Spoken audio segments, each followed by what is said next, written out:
Perkenalkan, nama saya Muhammad Adrid Ali Permana, materi pertama. Perkenalkan, saya atas nama Suci Danianta Fiasyam dengan nomor urut 043 sebagai pemateri kedua.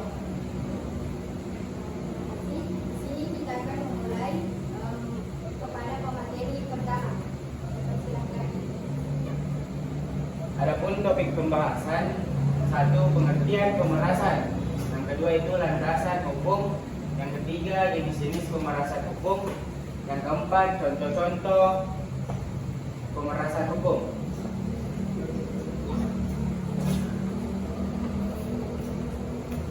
Apa itu pemerasan?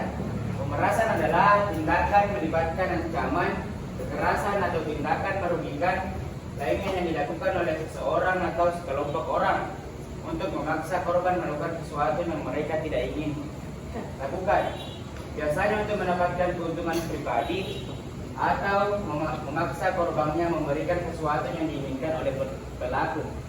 Ini adalah tindakan ilegal yang seringkali melibatkan unsur penindasan dan penyalahgunaan kekuasaan hukum di banyak negara penghukum keras tindakan pemerasan karena pelanggaran hak asasi manusia dan martabat individu. Yang kedua itu landasan hukum. Landasan hukum untuk kasus pemerasan biasanya tergantung pada yurisdiksi negara yang bersangkutan, namun dalam banyak yurisdiksi hukum pemerasan yang didasarkan pada prinsip-prinsip umum dalam hukum pidana seperti ancaman, paksaan, dan usaha untuk mendapatkan keuntungan secara ilegal atau dengan cara melanggar hak orang lain.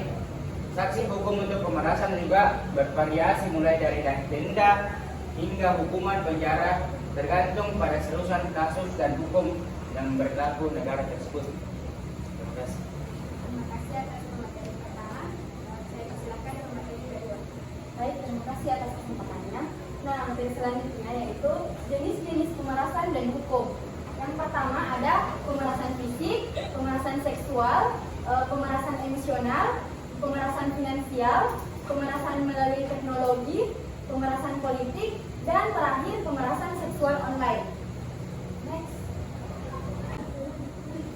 Nah, selanjutnya yaitu hukum pemerasan.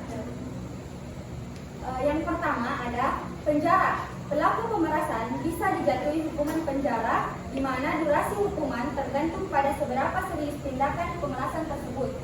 Kedua, denda. Nah, denda ini pelaku pemerasan juga bisa dijatuhi denda yang harus dibayar kepada korban atau negara. Yang ketiga ada sanksi keuangan. Pelaku pemerasan mungkin harus mengembalikan harta yang diperoleh melalui tindakan pemerasan kepada korban. Keempat, yaitu rehabilitasi atau pengawasan. Terutama dalam kasus pemerasan yang melibatkan anak di bawah umur, pengadilan mungkin memilih untuk mengambil pendekatan rehabilitas atau pengawasan. Yang kelima, yaitu reputasi menjadi buruk. Pelaku pemerasan bisa menghadapi kerusakan reputasi yang serius, baik dalam lingkungan sosial maupun profesional.